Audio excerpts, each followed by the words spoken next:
All right, so I think we all set. So not many uh, have woken up by this time, but I hope they will see it in recording because today we start a new theory module, which focuses on so-called federated artificial intelligence or federated AI or federated learning. Before going into the content of this class, I want to show you a couple of things in Canvas. First and foremost, so if you go to uh, our current module, Theory 3, then you see the guide that will assist you preparing for the quiz and the lab next week. Also, I uploaded last Friday. I uploaded the lecture slides so that I will use today, as well as a number of papers. Uh, and so I grouped them by the topic. So the main topic will be, or the topic of federated learning, the principles and security threats and mitigation techniques will be covered today. And tomorrow we will be focusing on detection of attacks in the federated learning context, and specifically focusing on one method which is based on out of distribution detection of model updates. So that you will hear tomorrow. The preparation material is this paper, hyperdimensional feature fusion, as well as lecture slides, which will be available tomorrow. So this paper cited for tomorrow is mandatory to read, and questions about the method described here will be or are included in quiz 3. Another important update will happen right now, and it concerns practice 4 part. So because of the heavy practical load, especially in lab 3, we decided to cancel the last lab. So and give you more time to complete other aspects. So that announcement will be also sent out in Discord. So there will be no lab 4. So today we start Theory 3 module, which will be supported by the lab. So where you will implement federated learning system architecture and the model poisoning detection using the out of distribution detection mechanism. And then on Theory 4, we will be focusing on LLMs on an overview level, as well as legal aspects of deploying AI in modern systems. Do you have any questions so far? All right. Also, maybe one announcement tomorrow. I will be giving lecture from Skellefteå, so and as well as I will be taking assessments from Skellefteå group. So if there are no immediate questions, let us start the topic of today, which is federated AI principles and security aspects. So let me first start doing like that. So maybe one last confirmation from you. So do you see my screen with a full screen slide on? Yes. Okay, very good. Right. So in the previous two theory modules, we assumed that AI models or artificial neural networks in particular are deployed, are trained on a single station or in a kind of in a local environment. So all data that is needed for training model is available locally in one place.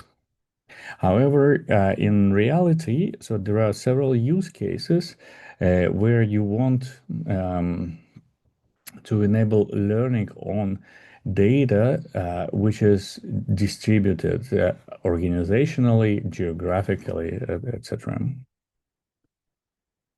So today we will be uh, focusing on this mode of learning, which is called federated learning, and this is a paradigm which enables training across multiple decentralized devices or organizations or servers, depending on how you look at it.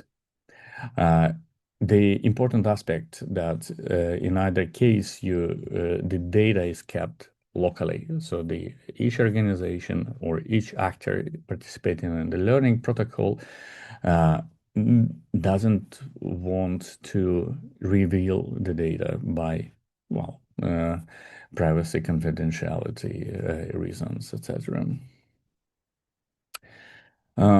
So we start with looking at architectural aspects. So talking about decentralized architecture, and we go on and dive into collaborative training. So how to enable training of models in this federated case, and also look at security threats and mitigation techniques. So the architecture consists of four parties. So server, the clients, distributed participants participating in the learning process, some kind of communication media, that enables exchanging of data. So what will be exchanged, as you may imagine, are model parameters.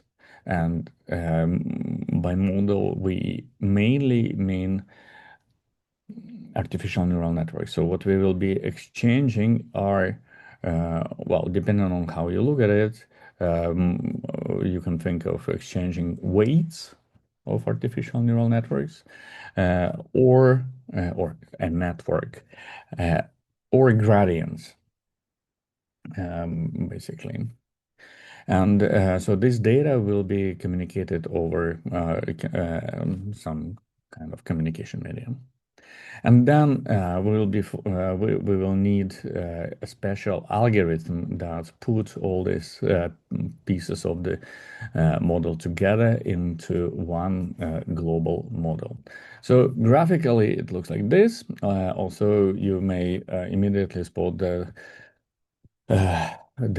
the arrows should be probably bidirectional.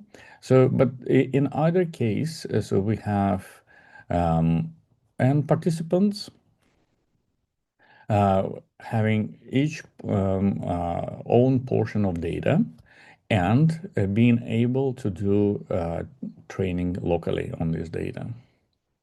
So they send updates through a network, and the network should be, in most of the cases, the exchange of information between clients and servers happen over secure channels, including authentication and encryption. But also, part of the story is the protocol, so specific rules on how in which format the data is exchanged so that the server can take and aggregate to a global model. Yes. But let's go, through the functionality of each actor, maybe in some more details. So now, first focusing on the server. So the role of the server is um, manifold. So it obviously at the end it should um, compile a single model based on the partial model submitted by the clients. But also, server plays a very important role in selecting which clients should contribute with their local models to a global one. So there are several strategies the server can adhere to. So one of the strategies is, well, actually, maybe a default strategy would be random selection. So you want to randomly sample clients in each round of um, training. So to balance the influence of each submodel to the global one. So what do I mean here? So by rounds. So as in a local training case, as you worked with so far. Uh, so we will be using a backprop algorithm, and backprop works in um, rounds or epochs.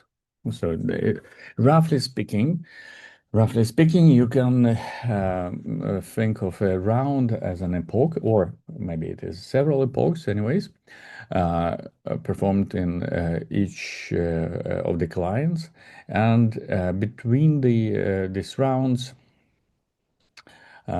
or input uh, within each round is a model update coming from the server down to the clients. And after local training, so server will select some of the clients according to certain procedure, for example, randomly, to aggregate the submodels. Another possibility for the server is to select clients based on certain utility function. So, I mean, that depends on a particular use case and define to some extent an importance of different clients over the others. But basically, it is the developer or developer of a server application for a specific use case who uh, is responsible for deciding on the selection strategy. So as I said, after the model is selected, or clients are selected, their submodels are aggregated. So there should be an aggregation mechanism, and that we will focus on in the rest of the class today. So after aggregation, the model sent back to the clients for continuing training and so on and so forth. In the meantime, so it is also up to the server to monitor the performance of the global model and well, compliance to format, as well as performing secure checks or security checks. Talking about participants in the federated learning context, so there can be different kinds depending again on the application or use case. So you can think about a scenario where data is available on particular devices. So the granularity of data is on device level. So in this case, so we are talking about Internet of Things context. So various sensors that sense particular phenomenon, and mm, basically here the rationale is very simple. So instead of kind of consuming bandwidth, sending the raw data to the central server, so the clients will can perform some computation. So it's a kind of pre-processing, so training a model and communicating the model instead. Again, so the idea here is that communication is a costly matter. So compare it to the compute um, to the energy spent on computations. Uh, so another category of federated learning is learning on level of organization. So companies um, either belonging to the same sector or belonging to different sectors want to cooperate on creating models on the data available in the collaborating organizations.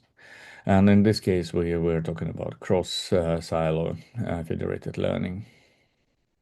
Again, so we will be talking about some specific instances of applications, but you can think of, for example, a model which is created across different hospitals. So, I mean, in this case, organizations belong to the same um, s- um, to the same societal sector. Uh, Alternatively, so one can think about one organization being in the banking business, another organization is in the insurance business.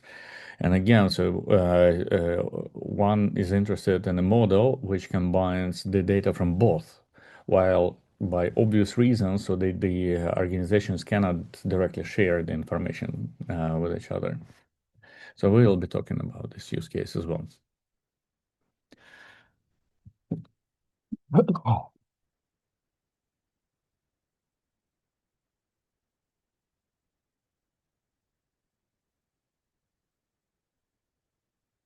So I won't spend too much time on the communication framework. So here, well, it's the usual TCP/IP communication, so the internet communications, or maybe specifically service-oriented architectures. Um, Using some REST APIs, so different kinds of remote procedure calls and message transfer protocols. And the important thing is that in many practical cases, so the connection should be secure. And in this case, yes, one can rely on secure socket layers. Uh, so the HTTP or transport layer security, so including public key crypto and certificates. Again, so the details you probably learned in your previous studies, and you can find in such courses as data communications. So let us now talk about different possibilities to or different scenarios for federated learning. So the taxonomy includes like three big categories: horizontal learning, vertical learning, and transfer learning. So you will see some examples of use cases in the slides to follow, but it is important to kind of get to understand the main principle. In the horizontal learning, so you have participants who share records about different individuals, but all individuals uh, or individual data points is characterized by the same features.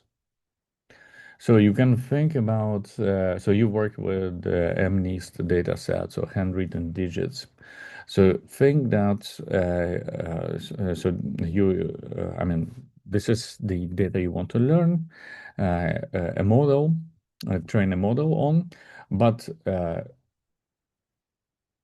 some data, say between about some samples, including numbers from 0 to 3 allocated in organization one, um, samples about classes 3 to 4 in organization two, and so on and so forth. So basically, the availability of data about different classes is distributed, so no one has a full picture of it. But so all organizations share same feature space. Um, so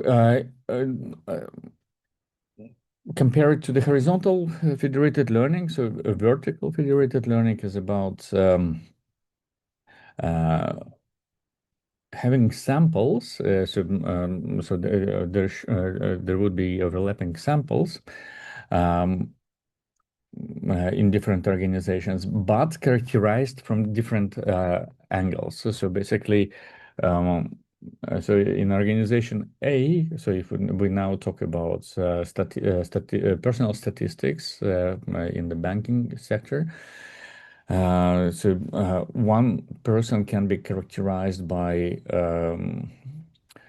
such features as mortgage, income, etc. And while in the other organization, like retailer, for example, a same person can be characterized by events of purchasing certain goods or things. Um, so obviously, joining the data would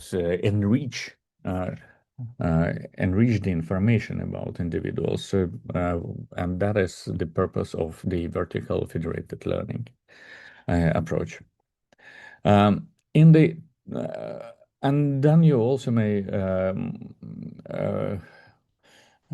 can imagine two cases. So in one case, so you share at least the schema of the features, so for certain individuals. So you don't share the data like openly, but you share the schema. Uh, in the and in the other case, you don't reveal even this information. So you know that there is some overlap in the samples, so in the individuals of interest. You don't know the features, but you know they are different.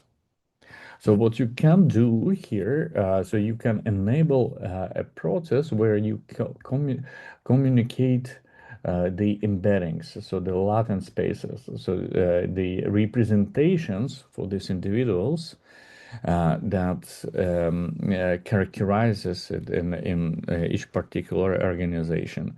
And the idea is that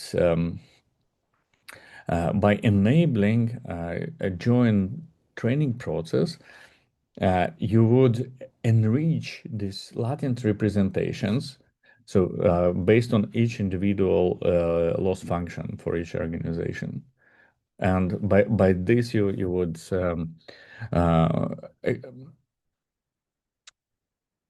uh, explicitly you would explicitly kind of transfer the information from one organization into the other by means of this joint learning training process. Um, yeah, so let's now go briefly through the following slides, just checking if I forget to say something about federated learning. So, or properties of particular learning mode in horizontal, vertical, and transfer learning. Yes. So basically, what we will be talking later on is the peculiarities of the aggregation algorithm. So maybe this is the first time you meet this equation, so have a look at it. So that's um, uh, the core algorithm for aggregating data in the horizontal federated learning. So some use cases of interest for horizontal federated learning would be um, such applications as Gboard. So you here is a link. You can have a look. So it's a product from Google. So distributed learning on the next word prediction across Android devices. Um, Again, Internet of Things cases uh, and others. While cross silo federated learning would be or in the cross silo domain, horizontal federated learning you will meet across the banks. So as I said, organizations typically belonging to the same socio-economical sector.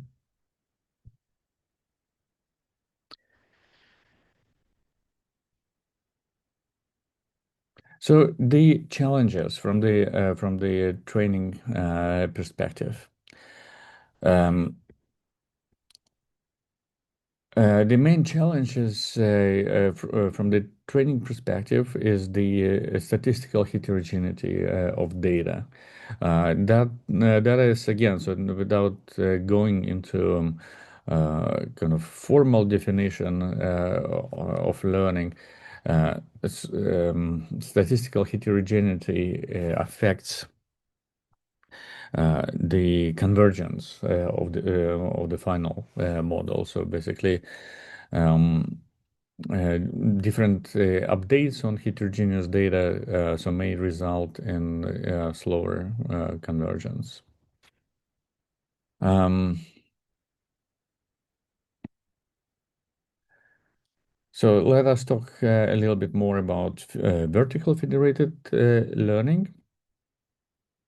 Um, so in the vertical federated learning, we, as I said, have uh, data samples, overlapping data samples residing in different organizations and being characterized by different set of features. So like it is demonstrated here. So you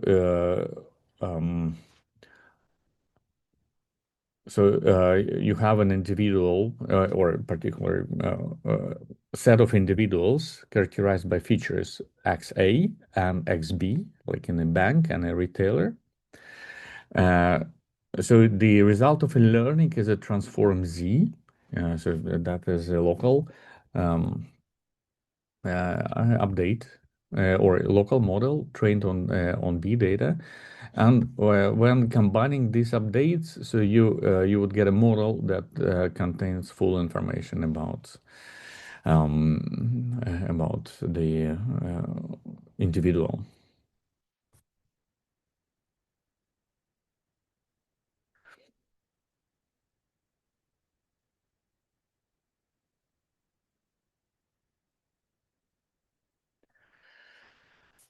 Again, some examples about vertical federated learning applications could be on the one hand, banks sharing features for credit scoring, um, well, between each other, or um, or a retailer having transaction history again. So and combining this information could lead to better risk assessment. And the importantly, or importantly, without implicit data sharing.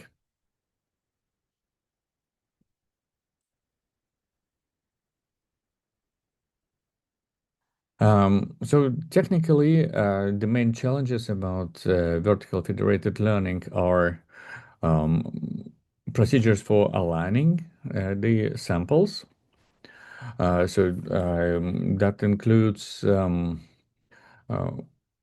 such techniques as data anonymization. So you want to avoid sharing the actual identifiers. You also want computations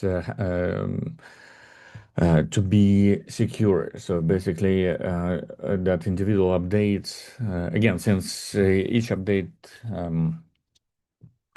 uh, carries a sensitive information, so you want to protect it for confidentiality purposes, not only from the external observers, but even from the server itself.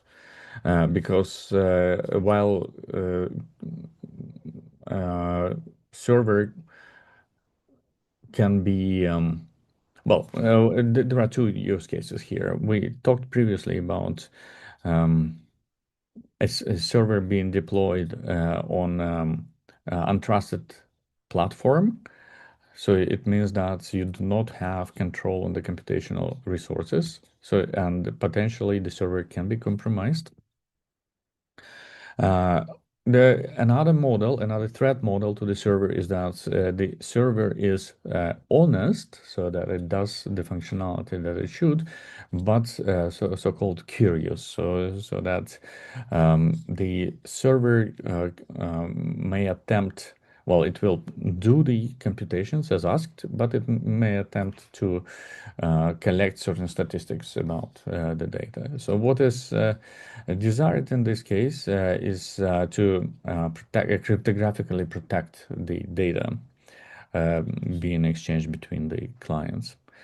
But here we come to the actual challenge. So it is not a challenge to encrypt the data, but what we want here, so we want to perform computations on the encrypted data. And that is challenging. So we need a specially designed encryption techniques that when performing operations, and what is the main operation in the learning context is addition, for example.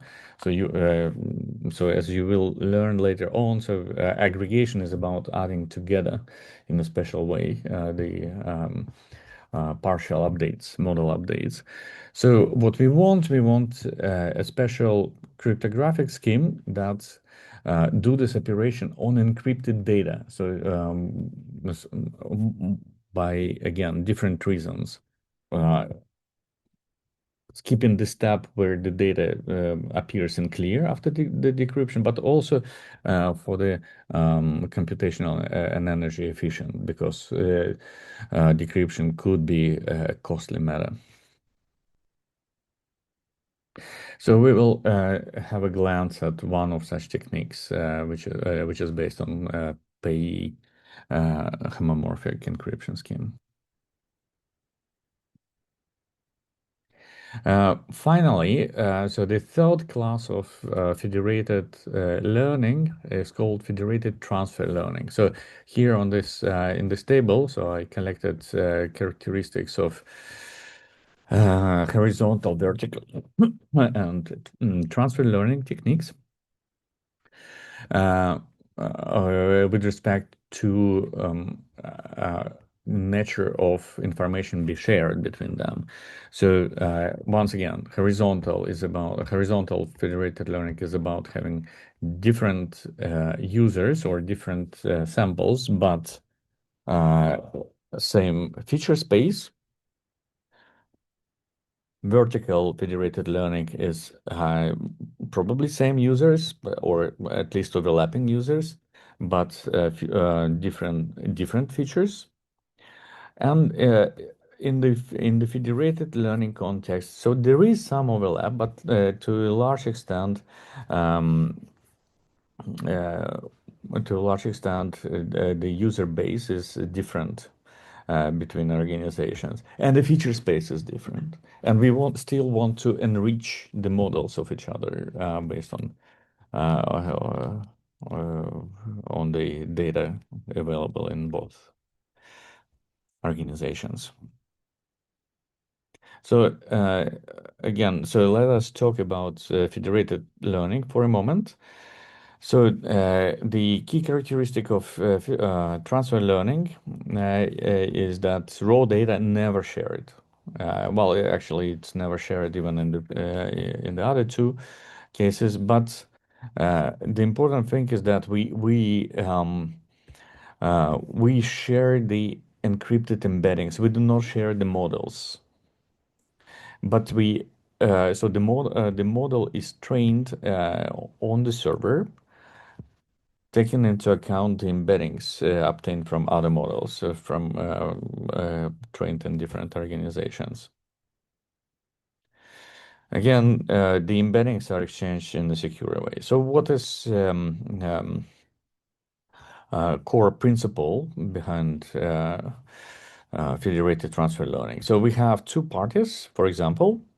So in party A, we have um,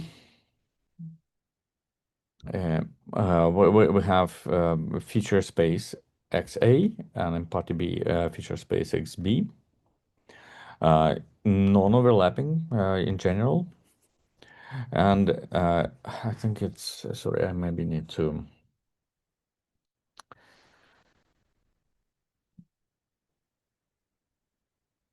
I need to add, sorry, I need to add one.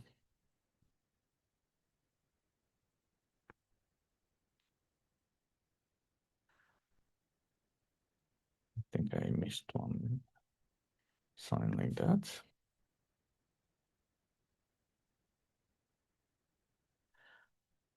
Uh, So what is going on? So we have local models F. These are the neural networks, our usual suspects trained on corresponding features, and by the end of the training, we extract the embeddings. Again, so it depends on the particular use case, but it could be activations from the layer before the softmax one, so before the final output layer, basically. Um, so activations in the last hidden layer, in a way. Or if we talk about, for example, convolutional neural networks, that could be, so we normally talk uh, about embeddings as the activations of the last convolutional layer. So when you, before you input it into the fully connected layer. So what is going on? So you got these embeddings from model A and model B. You don't know how they are trained. So I mean, what optimization function or loss function is used in each organization. But nevertheless, in a set of steps, you exchange these embeddings.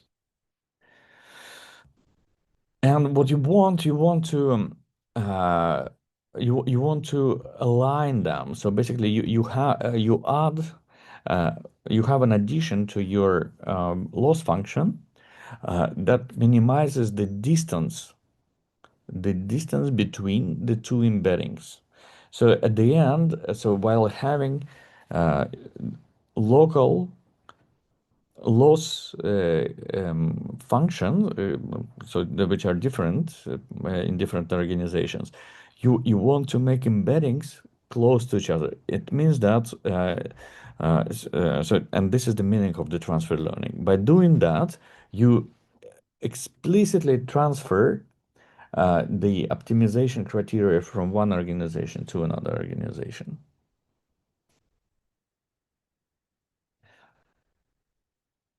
I hope this is clear. So, so far, we talked about a general problem formulation about federated learning. So across different devices. So for example, it's across device applications or across organizations. So cross silo case. Uh, in all cases, what you want to build a richer with respect to information model based on the data kept within each organization. And you can do it in different ways depending on how the data is distributed between mm, the participants. And we talked about horizontal federated learning, vertical federated learning, and federated transfer learning.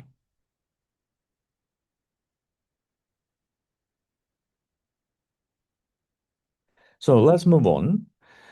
So what we covered so far, we covered uh, most of the functionalities from the architecture. So what is left is to talk about aggregation algorithm, because it is here. So given that uh, your communication framework is protected cryptographically in an appropriate way, so providing authentication encryption services. Uh, the most vulnerable from the security perspective place in the federated learning is the aggregation algorithm. So it is um, here when we can imagine attacks where some of the parties can maliciously send wrong data, wrong updates with different goals. We will be talking about it later on. But to understand the um, attacks, before going into attacks domain, so let's talk about aggregation algorithm. So what is it? So aggregation algorithm, so we will talk about it in the horizontal federated learning context. Um, or a model aggregation in general is a process of combining individual client models to with a goal to create a global model.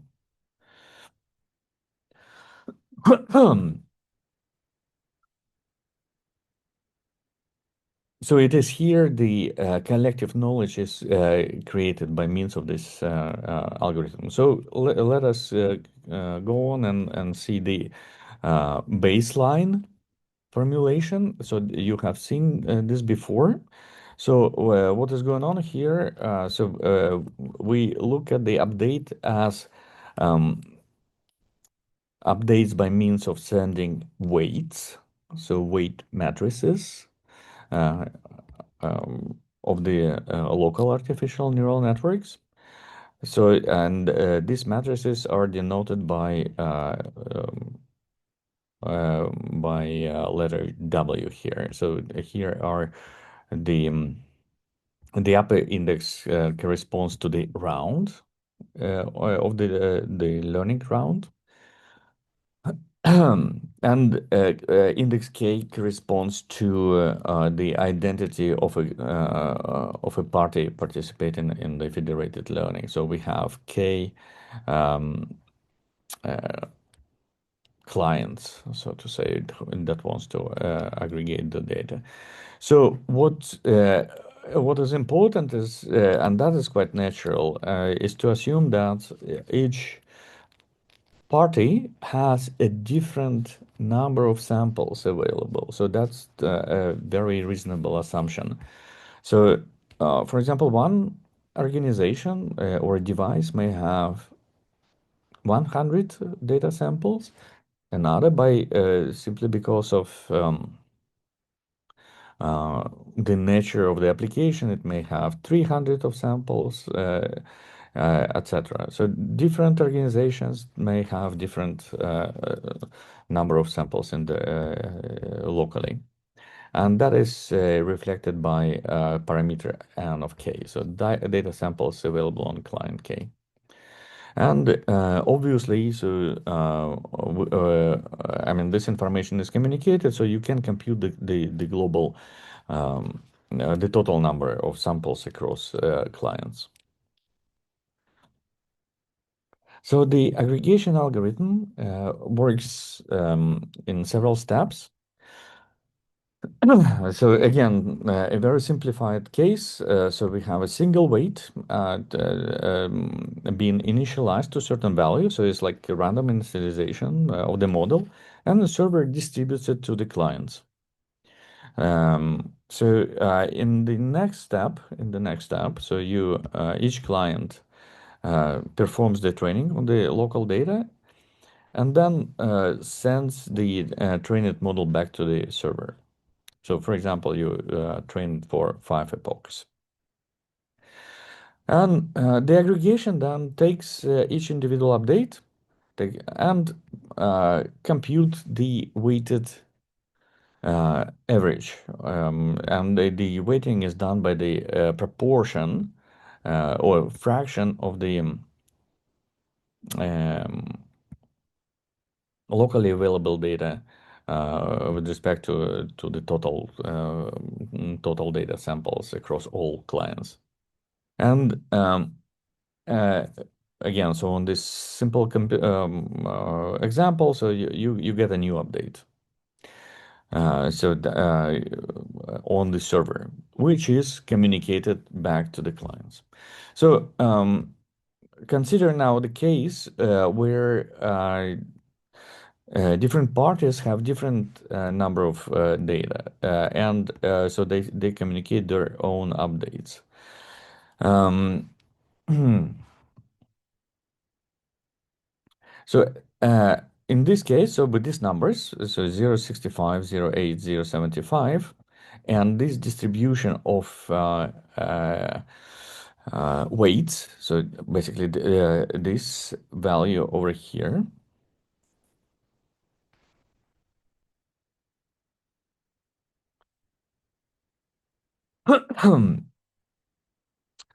um, so the simple average would report you this value, while the weighted average you see it produces a higher weight as a result of aggregation. So basically accounting for the relative data size available in the clients. So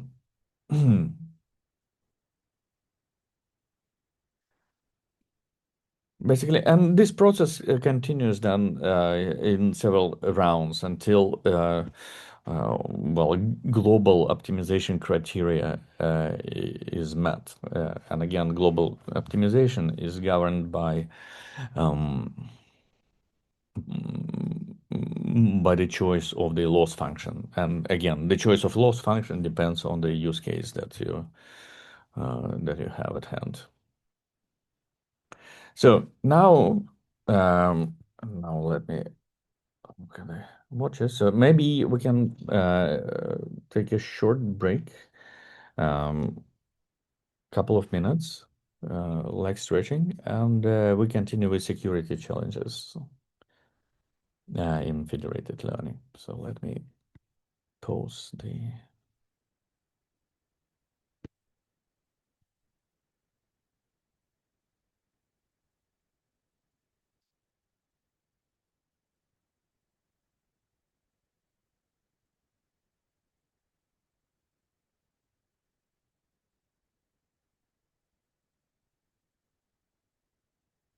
recording. Yes, so we are back from the break, and now knowing the main principles of federated learning, again, the taxonomy and the baseline aggregation, model aggregation technique, which is further on we will refer to it as Fed average or Fed AVG. You will see in the slides. So let's talk about security challenges. Actually, the security challenges are very distinct in the federated learning context compared to the model trained locally on data available purely locally, as you may imagine. Um, and all the challenges, again, come from the fact that suddenly you have uh, or data and even model resides in actors that are not under your control. So it means that some of them can be malicious. So we are entering a very interesting gray area of so-called Byzantine attacks. So where you don't know whom to trust, and somehow you have to live with it. And yet you want to produce a reasonable model or model that actually does a useful thing to you. Um, uh, And here, as you see, any attack, the attacks can be of different kinds, but the effect of the attack in the federated learning context can have a cascading effect. Mainly.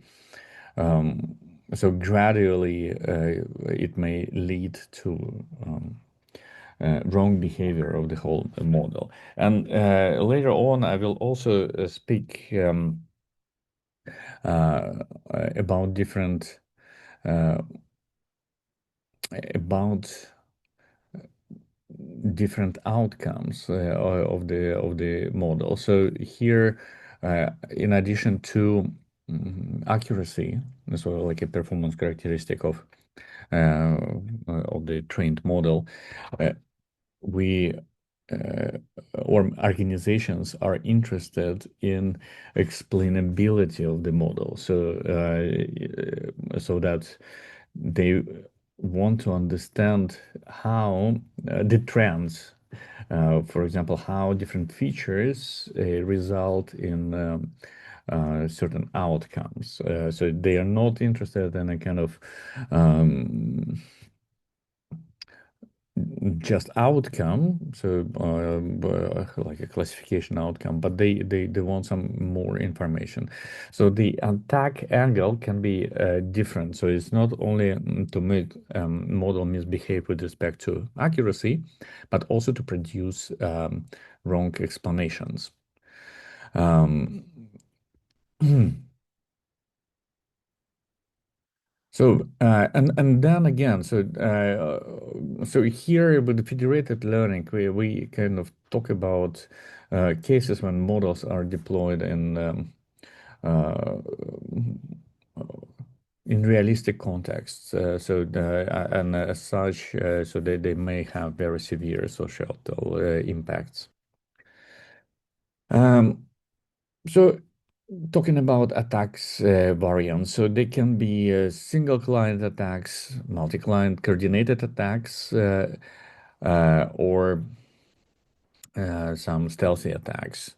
Again, in many cases, you again, the meaning of each type of attack is maybe self-explanatory. I mean, from uh, being a single client misbehaving to multiple clients intentionally attacking in a coordinated manner the central model. In all cases, so all attacks they fall into these four classes with respect to threats. So there are attacks targeting privacy. Here again, very briefly, it is connected to the membership inference that we talked before. So the idea is to understand whether to extract information about data being used for training models. Uh, Poisoning attacks, again, either modifying the input or the model itself. Um, uh, Again, with the goal either to affect the performance or explainability of the model. Um, Then one can also look at the training mode in the federated learning from a different perspective. Uh, in You can find many realistic use cases where certain organization they have limited number of data. So basically the number of data samples are smaller by definition than in other organizations. Uh, an example would be from the medical domain, clinics that are specializing on maybe um, smaller clinics serving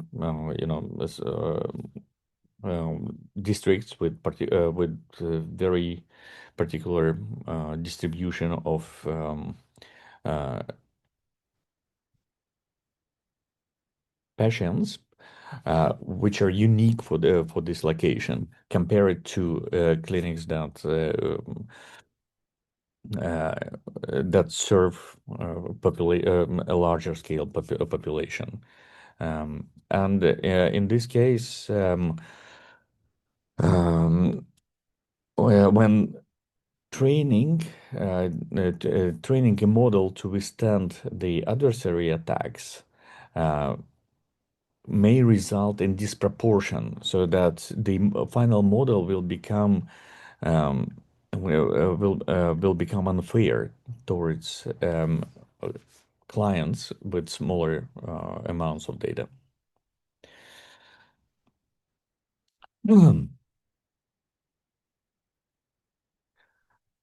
Again, very briefly about privacy risks. We had a class, it was a focus of the Theory 2 module. So here we talk about membership inference, property inference, and um, explanation leakage. Explanation, again, looking a little bit ahead, so I will not speak in detail about this topic. So that's a separate um, topic in machine learning or AI, which is called explainable AI.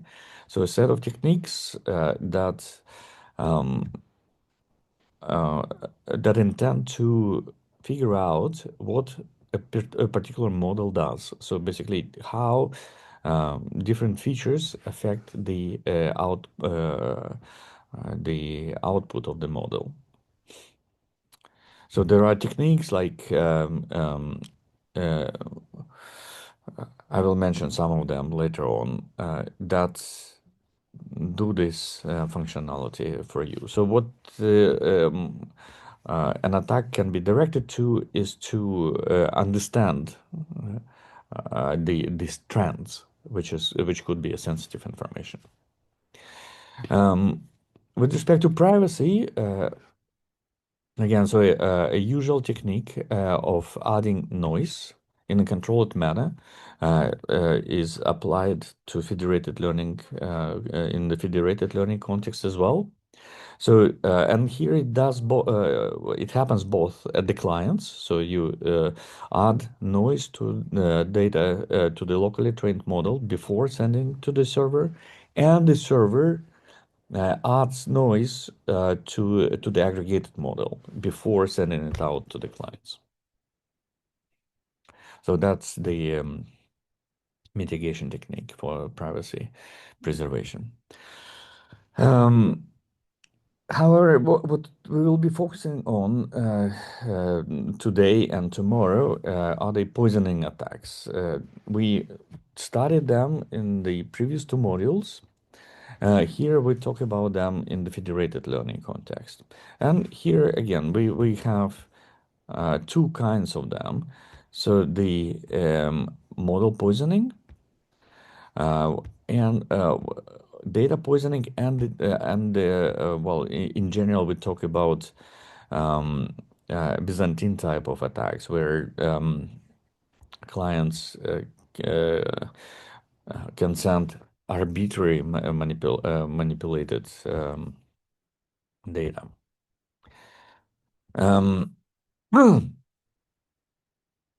in either case, poisoning target, as I mentioned already, accuracy and explainability of the model.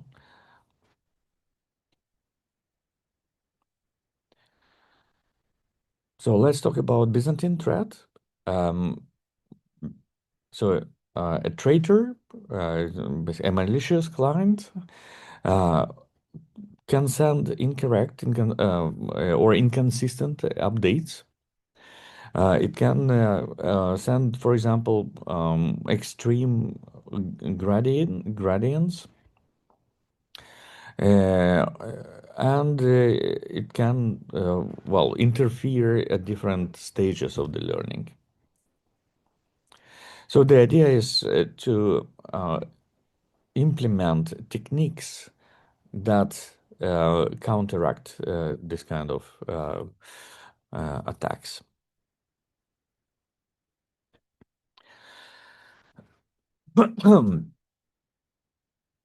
So we first talk about model poisoning. In the model poisoning, uh,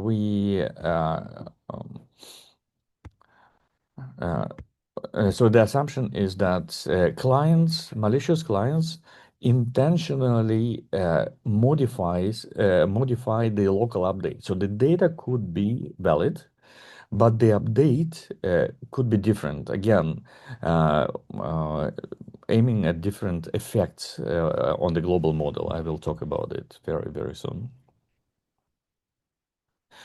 Otherwise, so these nodes follow the same communication protocol, and again, the only goal is to manipulate the global model.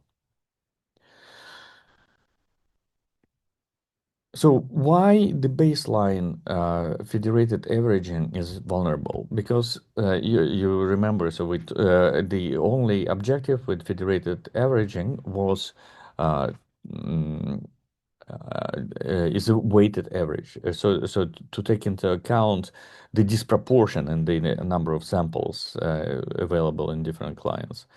So here, but otherwise, it assumed honest clients, so no malicious clients. Um, so what the malicious client can do, so it can modify the model in different ways. For example, it may well target the accuracy. So, for example, making the global model to diverge from the optimal solution. It may inject a backdoor, so it may send such updates that includes in itself a trigger of a wrong behavior and overall reduce accuracy. So here is again a mathematical formulation of what is going on. So on the one hand, we have the baseline averaging, so the upper equation over here. And then here is the case when one of the clients, so out of k clients, so this client M is a malicious one.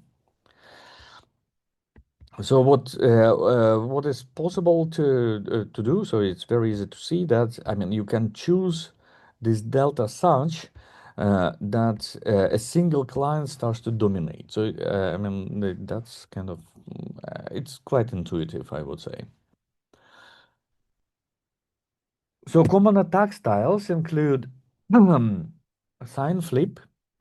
So the updates, the gradient updates, so with the goal to slow or reverse learning. So you remember the main principle of the backpropagation. So you evaluate the loss function, and then the gradient is the opposite, or basically you update the weights in the opposite direction of a trend that leads to the coming closer to the objective. So um, to minimize the error at the end. So what you can do, you can flip the sign. So instead of kind of converging towards minimization of the error, so it will diverge actually. And then, as I said, so two other attack styles could be inserting a trigger that causes a certain desired output, or model replacement. So basically, one client wants that the entire model should be dominated by the attacker choosing set of weights.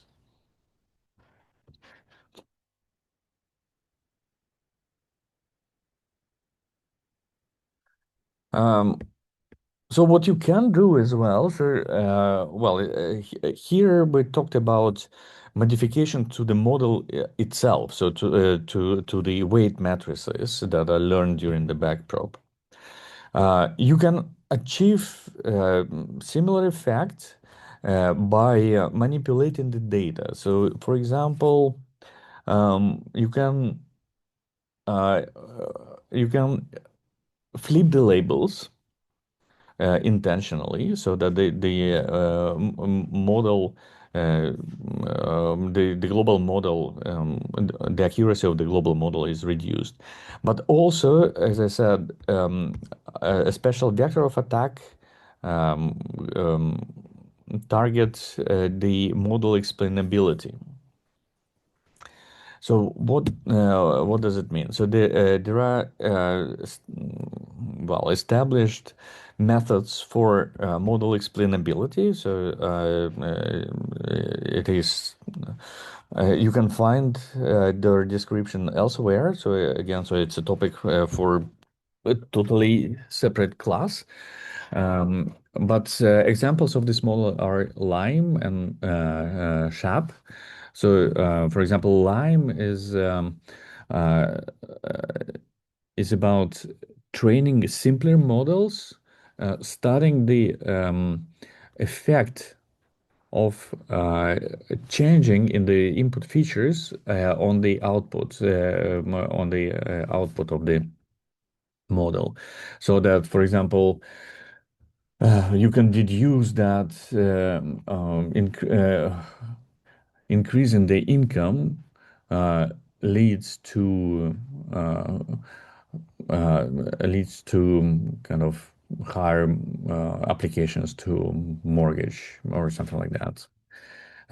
Or you can find similar example from the medical domain. So basically, the goal with the poisoning attacks is to change the explainability behavior, so that's to uh, hide the true trends and highlight undesired trends.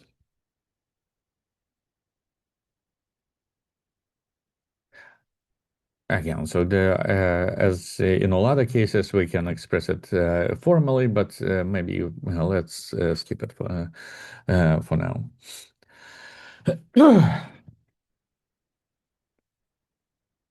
So we can have different types of attacks, poisoning attacks, data poisoning attacks. So we can flip the features. So making again in the context of model explainability, you can make irrelevant features to appear as important. That the explanation would be misleading at the end.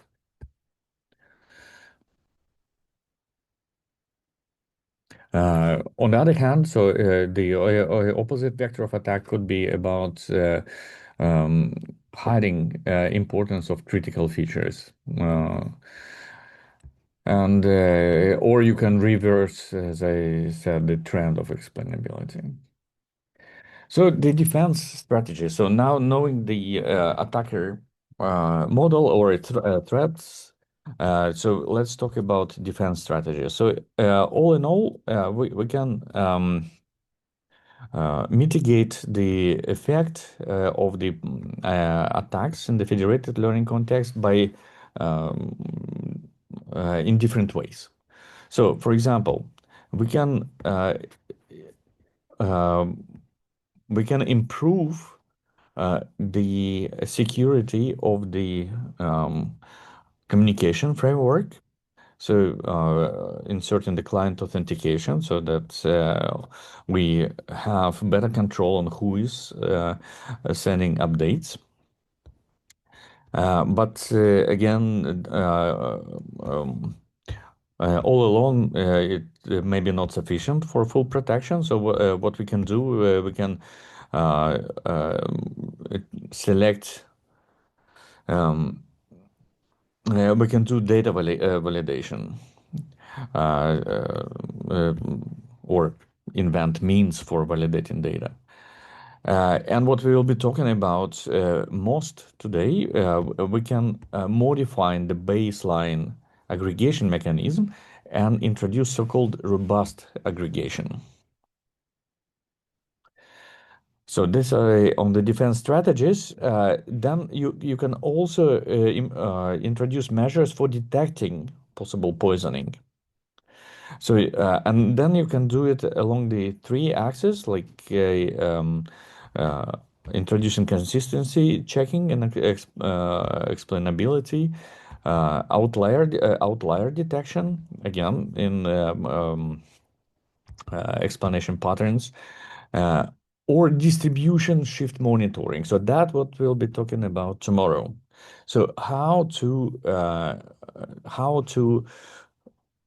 detect that an update of a model sticks out from the updates generated by other clients.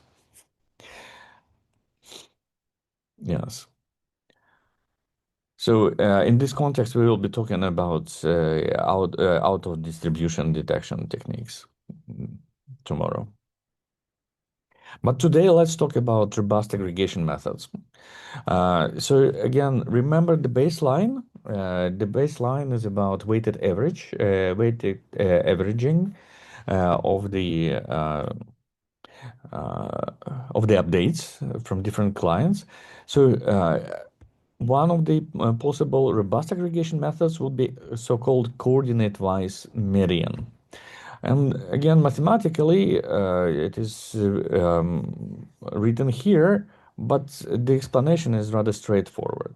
So instead of taking a mean value, even weighted mean, so you focus on the on the most probable update. So it's well, you I presume you have knowledge of the difference in this basic statistics techniques from early years of your studies. So basically, you cut off the ends of the uh, distribution from the submitted weight updates and take the median instead.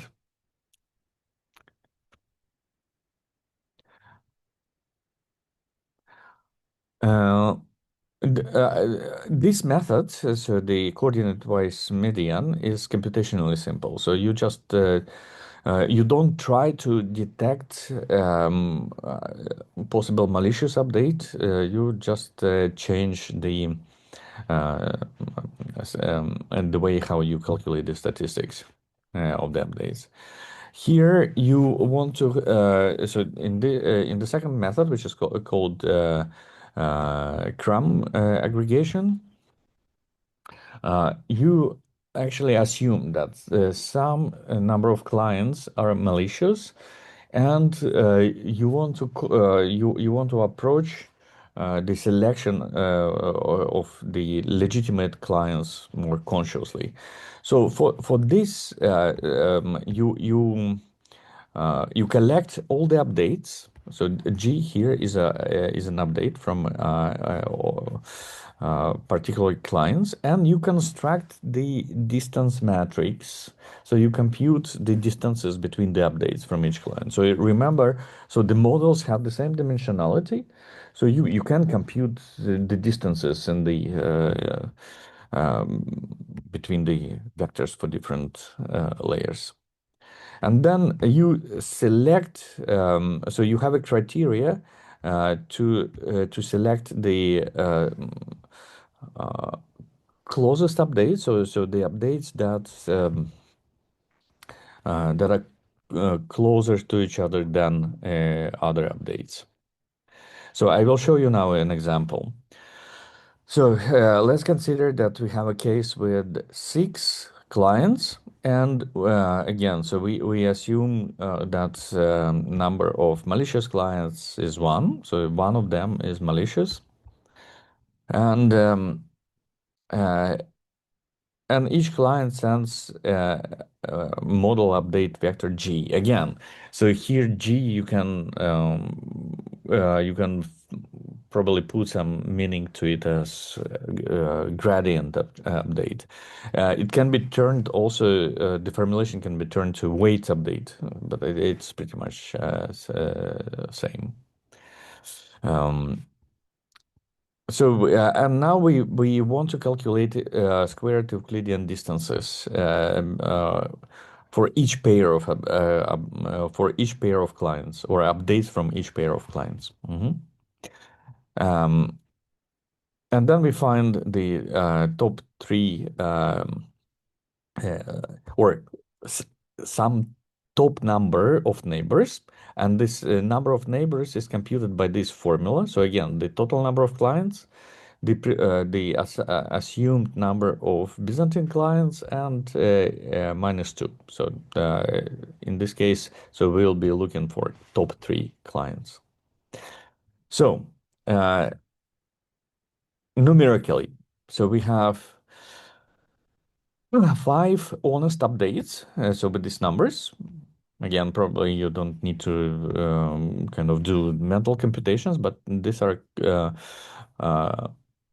honest updates, and then we have 1 malicious update. So, and the malicious, you see, so it's 10 order, so order of magnitude higher. So it tries to introduce an update with way a higher value of the gradients. So what you do here, as I said, so you receive these updates from G1 through G6, and you compute the distances between updates. So basically, the distances between the vectors G1 minus G2, G1 minus G3, and so on and so forth. And so you construct this table over here. And then again, so you previously, so we computed that we should take the 3 nearest neighbors, so the 3 smallest distances to the update from G1. So we take um, uh, so for the update from G1, so we take 002, 005, and 0025. And we compute the same for all other clients.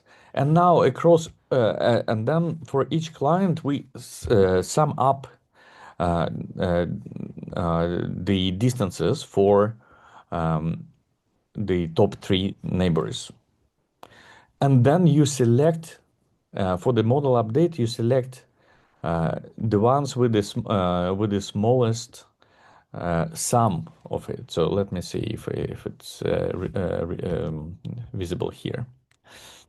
So you see, this matrix contains these values, the squared Euclidean distances, and you sum up the 3 smallest ones, and then you select the updates with the smallest sum. So if you verify now, so here the sum is what? 005. right? So yes, 005, and all others are smaller ones. So basically, you select the updates from nodes G2, G4, and G5, and compute global aggregation based on that. So let me just check the clocks. Um, Fairness, robustness, trade-offs. I mentioned that before. Um, so the idea here is that some organizations naturally may have data that, I mean, when you train a model on them, it will stick out from all others because of the smaller population that they work on. And that robust aggregation methods, they would see these deviations, the natural deviations, as suspicious. So you need uh, you need special procedures to actually train the global model such to uh, to balance the effect or to take into account the effect from organizations with naturally small amounts of data. So in this case, in general, we talk about multi-objective optimization. But again, that's the level I want to hang it at this moment. So if you want to know more, so I included an article, so which is um, I advise you to read about this fairness robustness trade-off. So, in the final part of this presentation, I want to say a couple of words about secure federated learning or secure aggregation. So, remember, I mentioned that in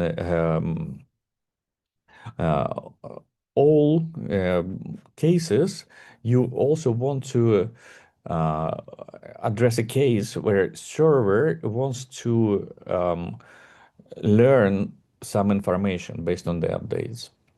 And in this case, you want to select a protection against this. And again, on the very high level, this protection would be about hiding away the information, so you and not revealing the true updates to the server. So basically, all the aggregation should happen on the encrypted data or on some or protected by other means. So there are different techniques for doing that. I want to really sketch, because I mean, homomorphic encryption and multi-party secure computation, uh, it's a topic for an entire module in the cryptography course. Here, I want to just on a very high level to give you an idea about it.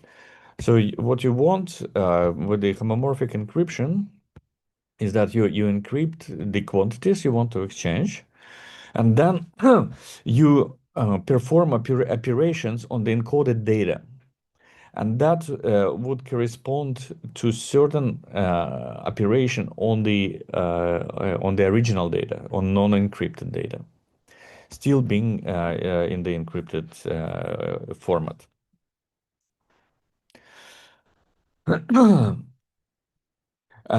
So homomorphic encryption is difficult by different reasons, uh, especially learning on homomorphic encryption. So here we are talking about really aggregation, so summing up the models. So you want to sum up the models. So that is feasible. So one of the techniques is called Payet scheme, so which allows for uh, additive homomorphism, so that you can uh, ensure that performing an operation and specifically multiplication on the encrypted data A and B would result in the encryption of a sum of the data. Um, So maybe I can skip this slide and go directly to that one. This is the idea behind the technique. It's a public key crypto. So you generate a pair of keys or a pair of numbers, N and G. And you do encryption based, so the strength of encryption is based on discrete logarithm problem. So basically, a large or rising G, so one of the generated numbers, to the power of data, so makes it impossible to compute it backwards by knowing the key material. But you see here is that since you raise it to the power, so multiplying two encryptions would result into the sum of the data. So still being in the encrypted format. Over again. So that's very superficial introduction of a homomorphic scheme. So please go on and find information elsewhere. So if you're interested, so that's a really cool topic for to know about. As for now, so let's finish this class. So tomorrow we will be talking about out of distribution detection and how to use it for detecting possible model poisoning or data poisoning in the federated learning context. And you will try it out in lab 3 then. Do you have any questions?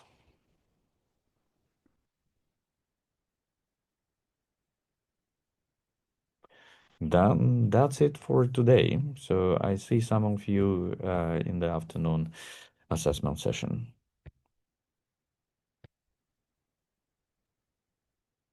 Great. Okay.